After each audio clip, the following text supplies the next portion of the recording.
이제 사사기 2장에서 1장 4절에서부터 말씀 봅니다. 1장 4절에서 말씀을 보는데, 자, 어떤 말씀인가 한번 보겠습니다. 오늘 말씀은 유다 지파의 정벌, 사사기 1장 4절부터 말씀 보겠습니다. 4절에서 7절.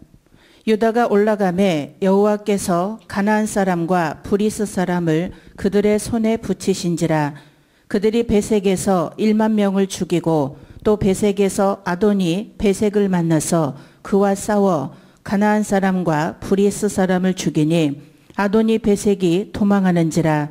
그를 쫓아가서 잡아 그 수족의 엄지가락을 끊음에 아도니 베색이 가로되 옛적에 치시방이 그 수족의 엄지가락을 찍히고 내 상 아래서 먹을 것을 줍더니 하나님이 나의 행한 대로 내게 갚으심이로다 하니라. 무리가 그를 끌고 예루살렘에 이르렀더니 그가 거기서 죽었더라. 유다는 그 형제 시몬에게 함께 올라가자고 요청했고 시몬과 함께 올라가 가나안 사람들과 브리스 사람들을 찾는데 하나님께서는 그들의 손에 붙이셔서 그들이 베색에서 1만 명을 죽였다. 전쟁은 하나님께 있다. 소년 다윗은 블레셋 장수 골리앗과 싸울 때 전쟁은 여호와께 속한 것인즉 그가 너희를 우리 손에 붙이시리라 라고 말했었다. 과연 다윗은 그를 이겼다. 예. 그러니까 지금 이제 우리가 작년에까지 여호수아가 끝났죠. 끝났는데 이제 올해부터는 이제 사사기가 이제 시작이 되는데, 근데 이 사사기가 이제 시작이 되면서 이제 사사기의 말씀은 뭐냐면은 이 여호수아가 정복하지 못했던 사람들을 이제 마저 가나안 족속을 마저 이제 정복하는 얘기가 나온단 말이에요. 응?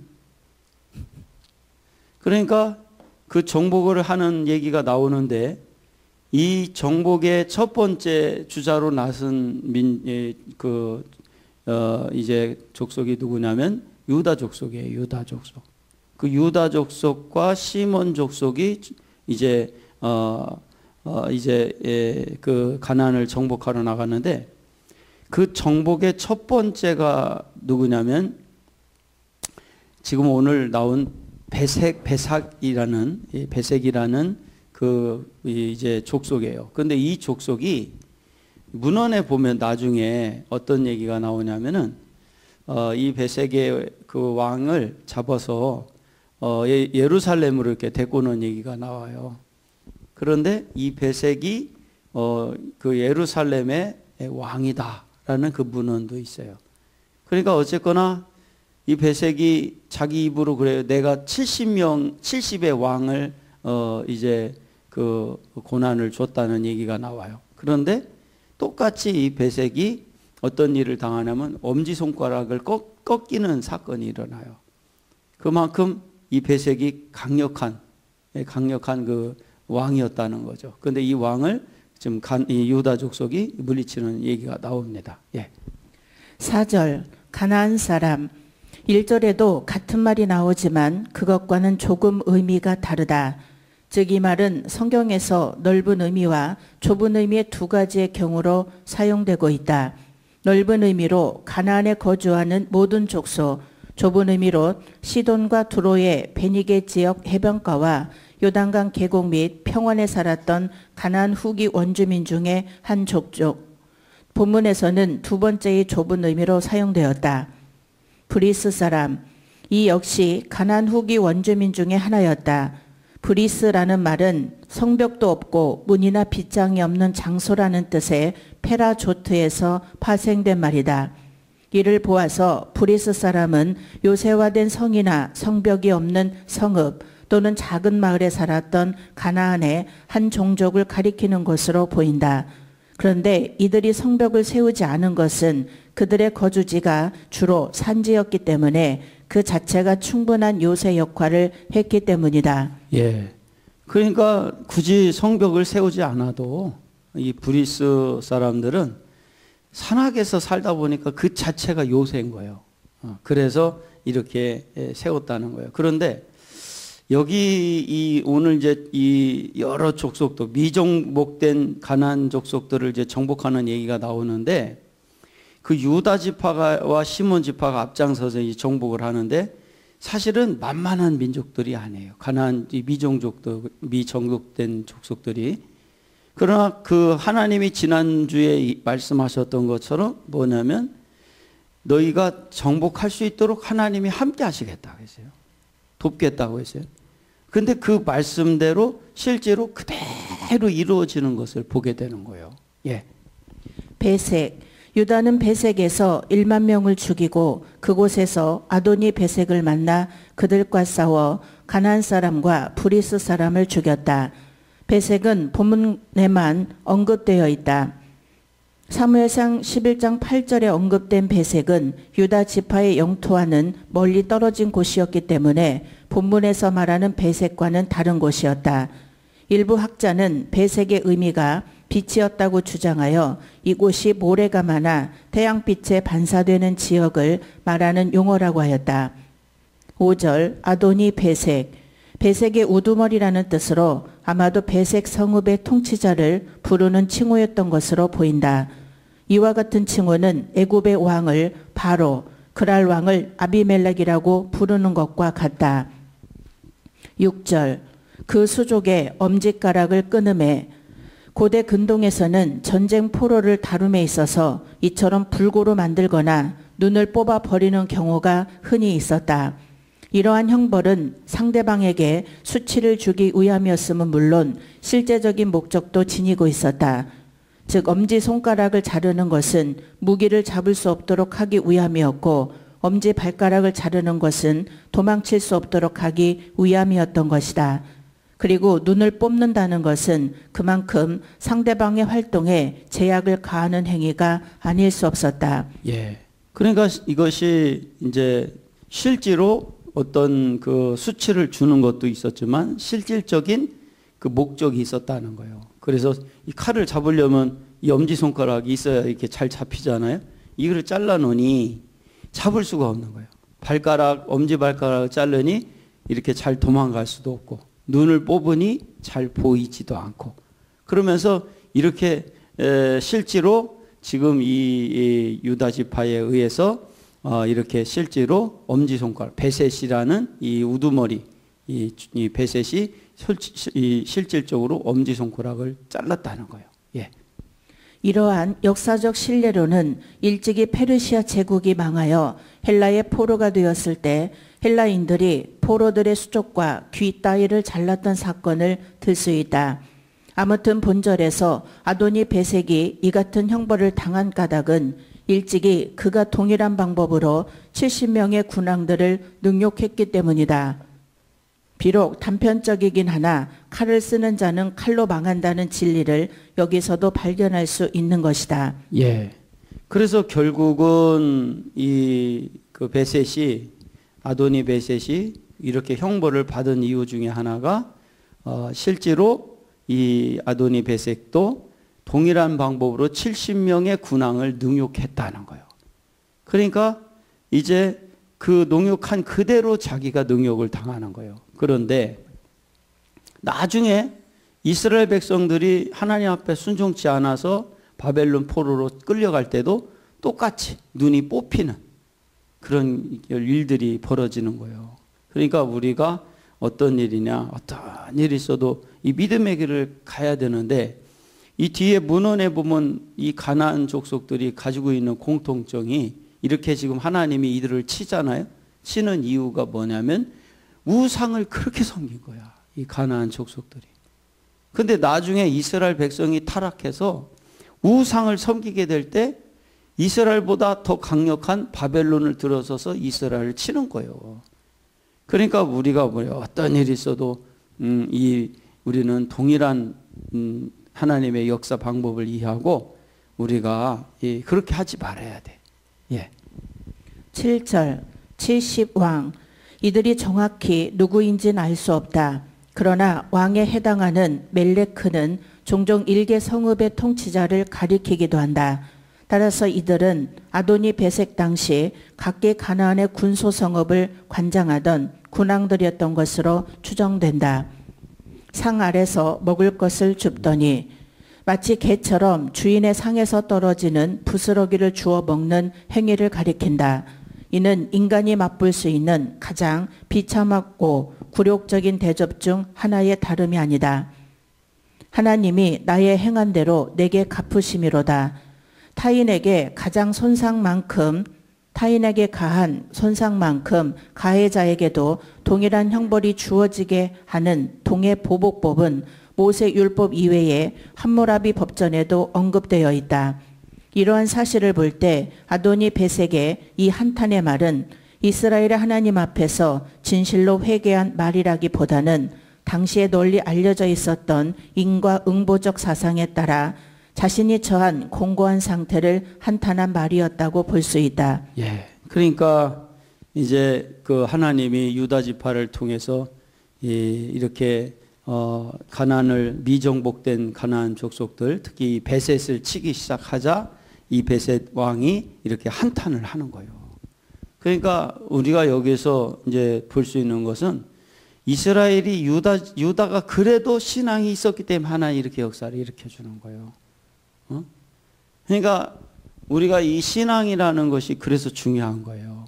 그러니까 우리가 이 첫 번째 새해 첫 번째 이제 주일 때도 이 사사기를 열었지만 오늘은 사사기 두 번째 시간이잖아요. 근데 여호수아 이후에 오늘 말씀이 중요한 것이 뭐냐면 유다를 통하여 최초로 여호수아가 없는 상태에서 유다 지파를 들어서 하나님이 이제 뭐냐면 이렇게 가나안 미정복 족속을 치는 얘기가 나오는데 이렇게 성과를 올릴 수 있는 것은 바로 뭐냐면 그게 바로 신앙이 있었다는 거예요. 믿음이 있었기 때문에 하나님이 역사하시더라는 거예요. 예. 그를 끌고 예루살렘에 이르렀더니 유다와 시몬 연합군이 아도니 베색을 사로잡아 예루살렘으로 끌고 간 사실은 아도니 베색이 예루살렘 왕 아도니 세덱과 동일 인물이라는 주장에 근거가 되기도 한다. 예. 그러니까 여기 나왔듯이 예루살렘의 아도니 세덱과 동일 인물일 것이다 라는 거예요. 그러니까 예루살렘의 왕을 아주 첫 번부터 가장 센 왕을 잡아버린 거지. 그래가지고 그 왕을 끌고 가는 거예요. 손을 꺾고 난 다음에. 그런데 이 문헌에 보면 끌고 가는 도중에 죽고 말아요. 그 견뎌내지를 못하는 거지. 그러니까 유다가 상당히 유다 지파가 센 지파죠. 가장 강력한 예루살렘 왕을 잡았으니까요. 예. 즉 라이트 같은 학자는 예루살렘이 아도니 베색의 왕도였기 때문에 유다 연합군이 그를 그곳으로 끌고 간 것으로 이해하였던 것이다. 그러나 이 역시 어디까지나 추측적 견해일 뿐 뒷받침될 만한 객관적 증거가 없다. 예. 그런데 사실 이게 이 추측을 할 수 있는데 확신을 할 수는 없다는 거예요. 그러나 아마 이 인물이 동일 인물일 것이다. 이렇게 학자들이 추측을 하는 거죠. 자, 이제 8절부터 9절까지는요. 예루살렘, 산지, 남방, 평지, 정복에 대한 얘기가 나옵니다. 자, 이제 예루살렘에 대한 정복 얘기가 나와요. 예. 8절에서 9절. 유다 자손이 예루살렘을 쳐서 취하여 칼날로 치고 성을 불살랐으며 그 후에 유다 자손이 내려가서 산지와 남방과 평지에 거한 가나안 사람과 싸웠고 유다 자손은 헤브론에 거한 가나안 사람을 쳐서 세세와 아히만과 달메를 죽였다. 그들은 민수기에도 언급된 아낙 자손 거인들이었다. 여호수아는 그들을 쫓아내기만 하였었다. 8절. 유다 자손이 예루살렘을 쳐서 예루살렘은 이미 여호수아 군대에 의해 많은 피해를 입었으나 이스라엘 백성이 완전히 점령하지는 못했다. 그리고 본절에서도 유다 자손이 그 성읍을 치고 불살랐으나 역시 완전히 정복되지는 않았다. 이러한 미정복 상태는 한동안 계속되었는데 다윗이 이를 정복함으로 비로소 끝이 났다. 그런데 혹자는 이와는 약간 다른 견해를 표명하기도 한다. 즉 본 시점에서 예루살렘은 유다 연합군에게 완전히 점령되었으나 유다와 시몬 두 지파의 인구가 전 지역을 장악할 만큼 충분치 못했기 때문에 곧 다시 여부스 족속들이 예루살렘을 차지해버린 것이라고 주장한다. 그렇지만 이러한 주장을 뒷받침할 근거가 없다. 오히려 19절의 기록에 의거하여 여부스 족속 중 평지 거민이 철병거를 가지고 있었으므로 유다 지파가 그 성을 완전히 점령하지 못했던 것으로 보는 것이 더 타당하다. 아무튼 예루살렘은 다윗 시대에 이르러 비로소 완전히 정복되었으며 그곳에 성전이 건립되므로 명실공히 이스라엘의 수도로 부상하였다. 예. 그러니까 어쨌거나 참 유다 지파가 이 예루살렘을 완전히 정복하지는 못했는데 다윗 시대 때 와서 정복이 되더라는. 근데 다윗도 사실은 유다 지파거든요. 그러니까 결국은 왜 유다 지파가 이렇게 장자로서의 축복을 받게 되느냐면은 그 이유가 뭐냐면 유다 지파가 어느 지파보다도 용감했어요. 그리고 유다 지파를 하나님이 이렇게 쓰실 수 있었던 것은 유다 지파가 용감을 했는데 용감한 것으로만 용감한 것으로 끝난 게 아니라 하나님을 진짜로 믿었단 말이에요. 응? 그리고 유다 지파를 누가 도우셨냐면 하나님이 도우셨어요. 그런데 여기까지는 좋아요. 유다 지파까지는 좋아요. 그런데 뒤에 보면은 그 나머지 지파들이 형편없이 무너져 내리기 시작을 하는 거예요. 응? 왜 그런가? 그들이 군사력이 약하고 뭐 부족한 게 있어서 그런 게 아니라 그들이 신앙이 없었던 거예요. 신앙. 그러면 지금도 하나님이 이제 올해 2021년 올해를 이끌어 가시는데 우리에게 두 번째 주일날 주시는 말씀이 뭐냐? 바로 유다 지파처럼 용기도 있어야 되지만 하나님이 우리를 이끄시고 쓰실 수 있는 믿음이 있어야 돼요. 응? 믿음이 있어야 돼요. 응? 그 믿음이 있어야 하나님이 역사하시는 거예요. 근데 믿음 없이 우리가 아무리 열심히 살아야 소용이 없어요. 어? 제가 오늘 아침에 그 말씀, 새벽 말씀 다 보내고 이제 그러는데 그 우리 중남미 멕시코 우리 선교사님이 지금 확진 걸렸거든. 코로나 확진이 걸렸는데 이게 아이고 이거 코로나를 우리 쉽게 생각하면 안 돼요. 이게 이분이 그 저녁 낮에 한국 선교사님을 만났는데 지난주에요. 지난주 이제 그런데 그분이 저녁에 열이 나는 거야. 그래서 혹시나 하고 검사를 했더니 잠깐 만나고 왔는데 확진이 걸려버렸어. 그런데 중요한 거는 병동이 안 나가지고 병원에도 입원을 못하고 집에서 자가격리하면서 약을 타다 먹는데 폐가 60%가 손상이 돼버렸어요. 그러니까 숨을 못 쉬는 거예요. 이 코로나가 그게 무서운 거예요. 그래가지고 60%가 폐가 망쳐가지고 이제는 집에서는 도저히 있을 수 없기 때문에 어떻게 했는데 이제 도움을 받았는데 삼성에서 근무하는 그 삼성 직원 하나가 이렇게 좀 병원하고 좋은 병원하고 이렇게 관계가 있다 보니 하나님이 도우신 거지. 그래서 이제 응급실로 가서 있다가 병동이 또 마침 났어. 나가지고 들어가서 치료를 받는데 이 폐가 60%가 손상이 된 상태다 보니까 이 어떤 손상이 오냐면 이 마비가 굳어져 버리는 거야. 이게. 그런데 오늘 연락이 왔는데 뭐냐면은 이제 감사하게도 그 치료를 계속 받을 수 있게 된 거야. 그래서 아주 이제 이 굳어진 폐가 이제 부드럽게 변하기 시작을 하는 거예요. 그런데 이게 얼마나 코로나가 위험하냐면 그러고 이제 산소호흡기를 좀 끼고 있는 거야. 숨을 못 쉬니까. 근데 얘를 딱 떼잖아. 5분을 못 버티는 거야. 5분을. 그게 무섭더라고. 그러니까 그런데 그런 어려운 상황 속에서 하나님이 이 선교사님을 지켜주시는 거예요. 근데요, 제가 지금 연락받은 우리 선교사님들이 여러 명이 확진이 걸려가지고 세계적으로 아주 난리도 아니야 지금. 그런데 우리가 이런 상황에 있을 때 우리가 하여간 그래서 제가 이 말씀을 드리는 이유는 뭐냐면 진짜 조심해야 돼, 우리가. 진짜 조심하고. 그런데 우리가 아무리 조심해도 누가 지켜주셔야 돼? 하나님이 지켜주셔야 돼. 하나님이 지켜주셔야 되고, 그 다음에 그 선교사님도 하나님이 그렇게 길을 여시니까 감사하게도 그렇게 병원에 입원할 수 있게끔 됐잖아요. 예.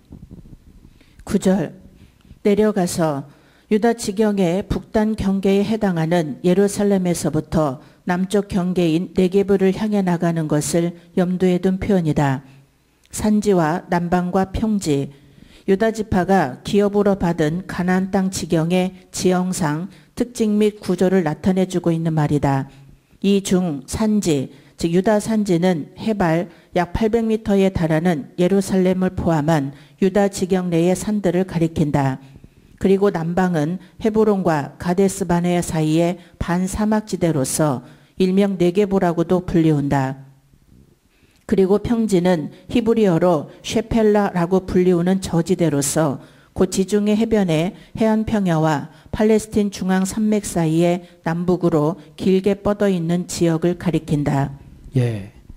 그러니까 이게 이제 유다 지파가 한 곳만 정복을 한 것이 아니라 상당히 넓은 지역을 지금 점령을 해 나가고 있는 건데, 이제 10절부터는 헤브론 정복에 대한 얘기가 나와요. 자, 어떤 말씀인가 보겠습니다.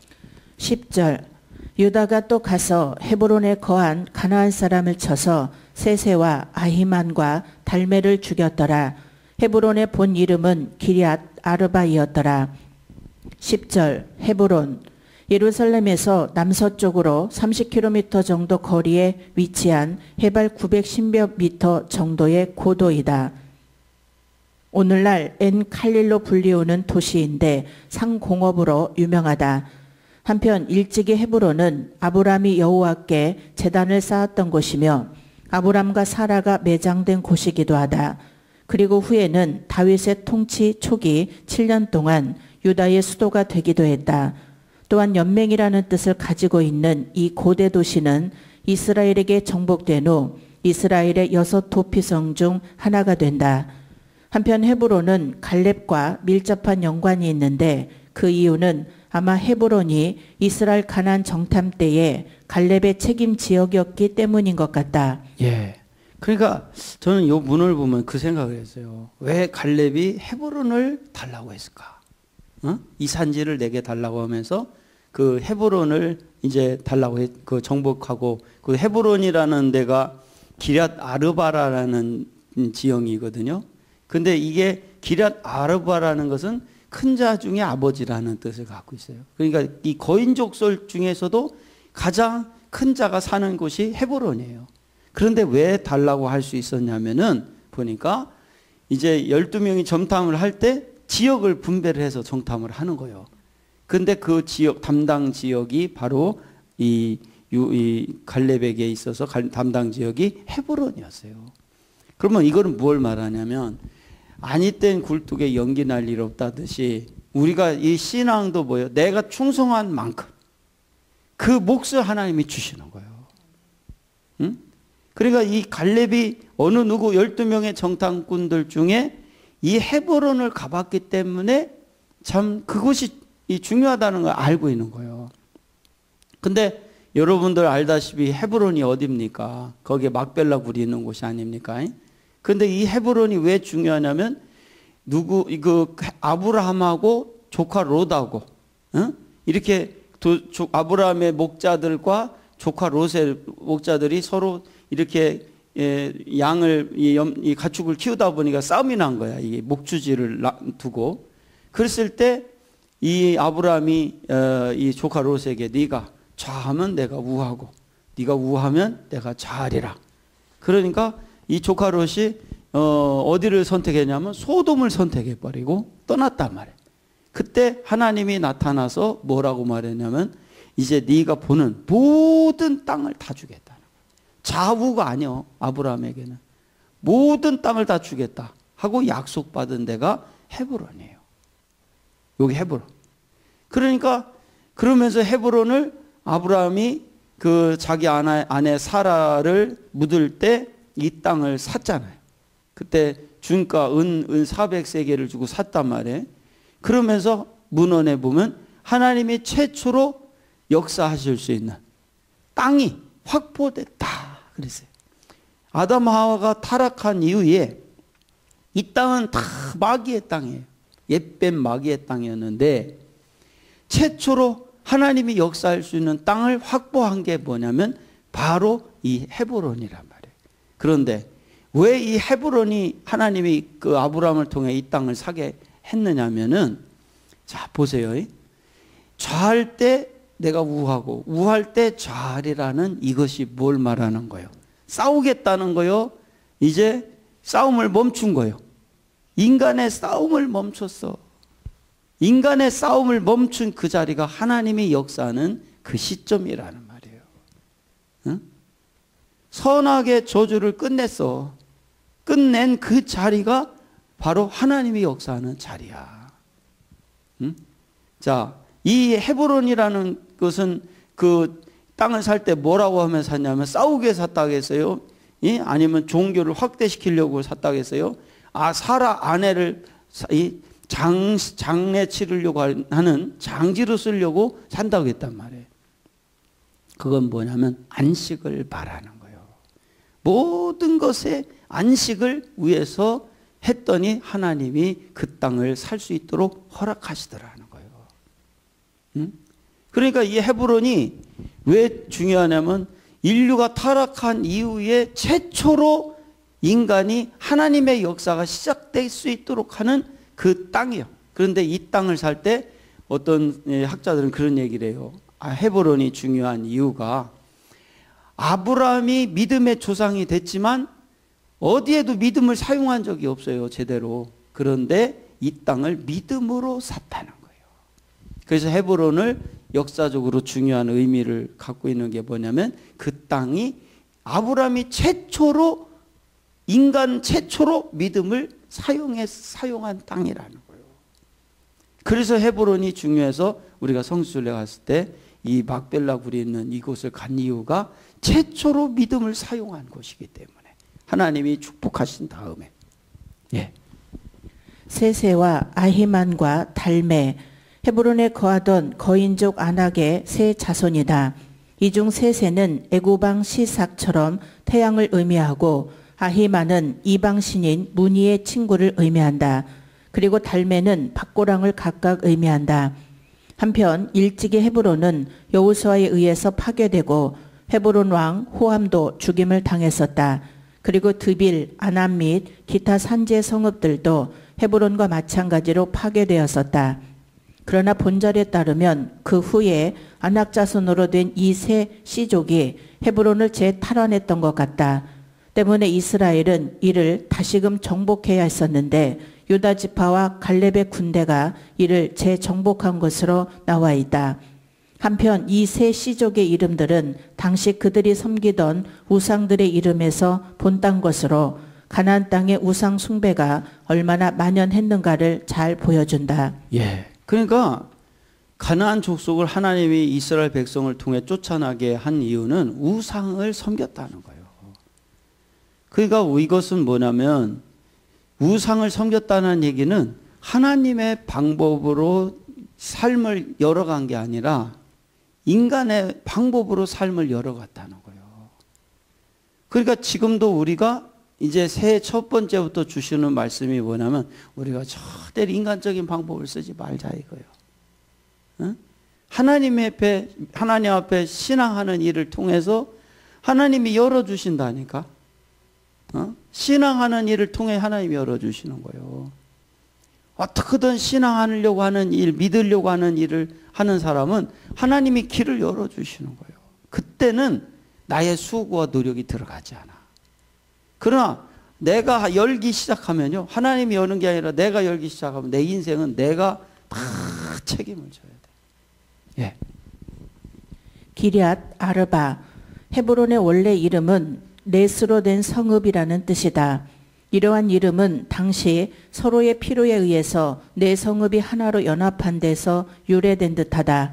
그래서 아브라함 때에 이 기럇 아르바는 연합 또는 연맹이라는 뜻의 헤브론이라는 명칭으로 바뀌었던 것이다. 예. 그러니까 기랏 아르바가 왜 이렇게 큰 그 의미를 갖고 있냐면, 이렇게 처음에는 이게 평상시에 나눠져 있어요. 넷으로 나눠져 있다가 어떤 위험한 상황이 오면 싹 뭉쳐버려. 그렇지 않아도 거인족들인데, 그러니까 강력한 거예요. 저는 이걸 보면서 어떤 생각이냐면 이게 바로 세상을 말하는 거예요.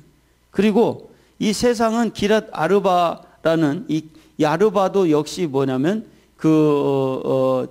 이렇게 어떤 큰 안악자손을 의미하잖아요.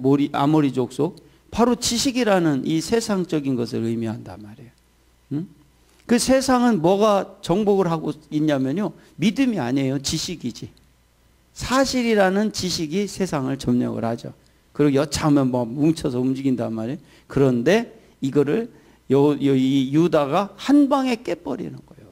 그 믿음이라는 그 영적인 세계를 통해서 유다 지파가 한 방에 깨버리는 거예요. 예. 11절에서 15절. 거기서 나아가서 드빌의 거민들을 쳤으니 드빌의 본 이름은 기럇세벨이라. 갈렙이 말하기를 기럇세벨을 쳐서 그것을 취하는 자에게는 내 딸 악사를 아내로 주리라 하였더니, 갈렙의 아우요 그나스의 아들인 온니엘이 그것을 취한 고로 갈렙이 그 딸 악사를 그에게 아내로 주었더라. 악사가 출가할 때에 그에게 청하여 자기 아비에게 밭을 구하자 하고, 낙 위에서 내림에 갈렙이 묻되 내가 무엇을 원하느냐. 가로되 내게 복을 주소서. 아버지께서 나를 남방으로 보내시니 샘물도 내게 주소서 하매, 갈렙이 윗샘과 아랫샘을 그에게 주었더라. 드빌 성의 정복에 관련된 이 내용은 여호수아 때에 이루어진 일을 회고하며 삽입한 것 같다. 같은 내용이 여호수아 15장 13절에서 19절에도 있다. 이것은 후에 첫 번째 사사가 될 온니엘의 믿음과 용맹을 증거한다. 예. 이제 오늘 그 말씀에 마지막으로 오늘 나오는 것은 이 두 번째 도시 기럇세벨에 대한 얘기가 나와요. 근데 기럇세벨도 역시 그 기럇 아르바와 같은 아모리 족속이란 말이에요. 그런데 이것을 누가 점령하게 되냐면 그 갈렙의 이제 그 사위가 되는 운니엘이 이것을 쳐서 점령을 하게 된단 말이에요. 그런데 이 운니엘이 사사 시대의 첫 번째 사사예요. 그러니까 운니엘이 이렇게 첫 번째로 나오는 것도 그냥 우연히 나오는 게 아니라 다 이유가 있어서 나오는 거예요. 그러니까 하나님의 역사는 우연이 없어. 다 이유가 있는 거예요. 이처럼. 예. 11절. 드빌 본 이름은 기럇세벨이라. 드빌은 헤브론의 남서쪽 약 20km 지점에 위치한 전략적 요충지이다. 여호수아의 가나안 정복 당시 이곳에는 아낙 자손들이 거주하고 있었다. 이곳은 오늘날 히르벳 나봇으로 불려지는 지역과 거의 동일시되고 있다. 1968년부터 모셰 코카비 탐사반이 이곳을 발굴한 결과 가나안 정복 당시의 상황을 추정하게 할 수 있게 해주는 유물들이 대량 발견되었다고 한다. 한편 드빌의 본명인 기럇세벨은 책의 도시 또는 기록의 도시라는 뜻이다. 드빌이 본래 이러한 이름으로 불리웠던 까닭은 그곳에 큰 도서관이나 문서 보관 창고 따위가 있었기 때문인 것으로 추정된다. 예. 그러니까 이 아모리 족속이 우리가 7족속을 풀었을 때 책의 도시, 학문의 도시, 바로 지식을 의미한다고 그랬잖아요. 그러니까 지금 이 세상이 이 하나님을 믿는 것보다는 세상 지식을 믿어요. 그러다 보니까 우상이 만연한 거예요. 근데 우리 기독교, 우리 하나님을 믿는 우리는 이런 세상 지식을 무시하는 건 아니에요. 그러나 누굴 믿어요? 하나님을 믿는 거예요. 하나님을 믿는 거예요. 예. 12절. 내 딸 악사를 아내로 주리라. 갈렙이 이처럼 드빌을 정복하는 자에게 자기 딸을 아내로 주겠다고 약속한 것은 고대의 포상 관습을 따른 것이긴 하지만 보다 근본적으로 신앙의 용사를 사위로 맞이하려 한 갈렙의 신앙 제일주의 사상이 작용하였던 것 같다. 이에 관한 보다 자세한 내용은 여호수아 15장 16절 주석을 참조하라. 13절 갈렙의 아우요 그나스의 아들인 온니엘. 본절을 그대로 번역할 경우 온니엘은 갈렙의 동생이 되며 갈렙은 그나스의 아들이 된다. 이러한 견해는 KJV, NIV, RSV와 같은 영어 성경도 따르는 바이다. 그러나 공동번역은 본절을 갈렙의 동생 크나즈의 아들인 오드니엘로 번역하고 있다.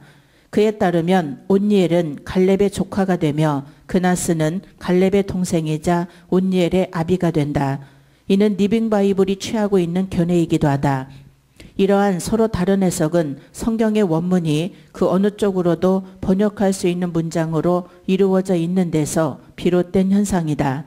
때문에 학자들 간에는 온니엘이 갈렙과 정확히 어떠한 관계인지에 대해서 의견이 분분하다. 이 중 대표적인 견해를 들자면 곧 다음과 같다.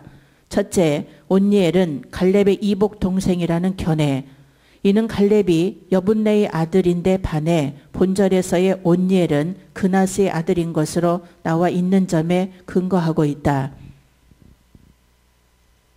두 번째, 온니엘은 갈렙의 조카라는 견해. 이는 갈렙과 온니엘 간의 현격한 연령 차이에 그 근거를 두고 있다. 즉 온니엘이 드비를 정복하고서 갈렙의 딸을 아내로 맞이할 때 갈렙의 나이는 85세였다. 그러나 당시 온니엘은 혈기왕성한 젊은 용사였던 것이다. 이로 미루어 볼 때 두 사람은 형제간이 아니라 숙부와 조카간이었을 것이라는 주장이다. 세 번째, 온니엘과 갈렙은 다 같이 그나스 집안의 사람들로서 친척이라는 견해.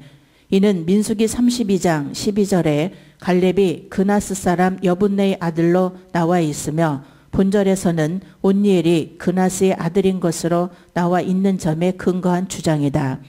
이상과 같은 세 견해 중 오늘날 대체적으로 많은 지지를 받고 있는 견해는 두 번째일 것이다. 이에 관한 보다 자세한 내용은 여호수아 5장 17절 주석을 참조하라. 이렇게 세 가지 그 견해가 있는데 그 중에서 온니엘과 갈렙의 관계는 아마 조카 관계였을 것이다. 이렇게 보는 견해가 가장 맞다는 거예요. 그러니까 이 조카가 뭡니까? 이렇게 용감했어. 온니엘이. 그래서 누구도 가서 정복하기 두려워하는 그 기라세벨이라는 가장 그 산악지대. 그래서 그 여호수아가 갈렙이 이 산지를 내게 주소서 했던 그 우리가 노래도 나오잖아요. 복음성가 이 산지를 내게 주소서 그랬던 그 노래. 그 노래에 나오는 바로 그 기라세벨이라는 도성을 치러 간 거예요. 그러니까 여기서도 우리가 볼 수 있는 게 뭐냐면 왜 그 이 문헌에 보면 그 도성 기라세벨을 정복하는 자에게 딸을 준다고 했냐면은 이 갈렙이 어떤 마음이었냐면 자기 딸을 이왕이면 신앙이 좋은 애를 주려고 한 거야. 신앙이 좋은 사람에다가. 그런데 참 제가 이 뒤에 보면 나오는데 이 운니엘에 대한 얘기가 나와요. 문헌에 보면. 근데 운니엘이 가난했어. 뒤에 보니까 나와. 그게 참 우리 성경에서는 안 나오는 얘기잖아. 근데 오늘 이게 주석 뒷부분에 보면 나오는데 운니엘이 가난했어. 그런데 운니엘이 가난했는데 갈렙의 사위가 되면서 어떻게 엄청난 부를 얻게 돼. 그리고 이 운니엘이 이제 장가를 잘 든 거지. 그리고 이제 악사를 얻게 되면서 어떻게 되냐면 아내를 얻게 되면서 이제 어떻게 되냐면 이제 첫 번째 사사의 축복을 또 받아. 첫 번째 사사의 축복을. 그러니까 이 운니엘이 그런데 이렇게 가난했던 운니엘이 이런 축복을 받게 되고 굉장히 엄청난 땅을 얻게 돼요. 이 아내 때문에. 아내가 아버지한테 달라고 그래. 그러니까 이 참 현명한 여인이지 또. 이런 경우가 없다는 거예요. 그러니까 그래서 이 좋은 아내를 얻으면서 가난했던 운니엘이 부자가 되고 첫 번째 사사가 되는 축복을 받는데 이렇게 될 수 있었던 것도 운니엘이 뭐가 있어서 믿음이 있어서 그런 거야. 믿음이 있어서. 예. 한편 성경에는 그나스라는 이름과 관련하여 동명이인으로 에돔 사람 그나스가 나온다. 따라서 이 자를 온니엘의 아비인 그나스와 혼동해서는 안 될 것이다. 14절 악사가 출가할 때에 아비에게 밭을 구하자. 이는 이스라엘의 모하르 풍습을 보여주는 장면이다. 여기서 모하르란 시집가는 딸에게 아비가 주는 결혼 선물 또는 남자가 처녀를 아내로 데려갈 때 장인에게 치르는 대가를 가리킨다. 성경에선 대개 이 둘 중 전자를 가리켜 빅물이라고 하고 후자를 가리켜 빙패라고 한다. 물론 부모가 결혼하는 딸에게 모하르를 주는 경우는 이스라엘 사회에서 그리 흔하지 않다. 하지만 악사는 온니엘에게로 출가하면서 이 모하르 관습에 따라 아비에게 밭을 요구하고 있는 것이다. 예, 왜 요구했냐 했더니 바로 금방 말한 것처럼 온니엘이 가난했어요. 근데 온니엘이 이 가난한 온니엘이 하나님 앞에 충성하니 하나님이 그 복을 주시더라 이거예요. 어? 그런데 이제 아내 되는 악사, 온니엘이 아내 되는 악사가 참 지혜로웠지. 아버지한테 본래 여자한테는 분깃이 없는데 그런데 이렇게 요구를 했을 때 갈렙이 탁 땅을 주는 거예요. 그러니까 이게 하나님이 이렇게 믿음으로 가는 사람들에겐 이런 축복을 주는 거예요. 예. 한편 악사가 요구한 밭이 어느 곳에 어떠한 밭인지에 대해서는 성경에 언급이 없다. 그러나 대개는 여타 밭과는 다른 특정한 밭일 것으로 추정하고 있다. 이에 관한 보다 자세한 내용은 여호수아 5장 8절 주석을 참조하라.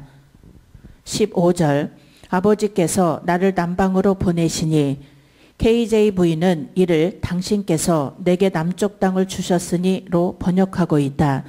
이는 곧 악사가 밭을 요구한 데 대하여 갈렙이 남방 즉 네게부 땅을 준 것으로 이해하고서 행한 번역이다.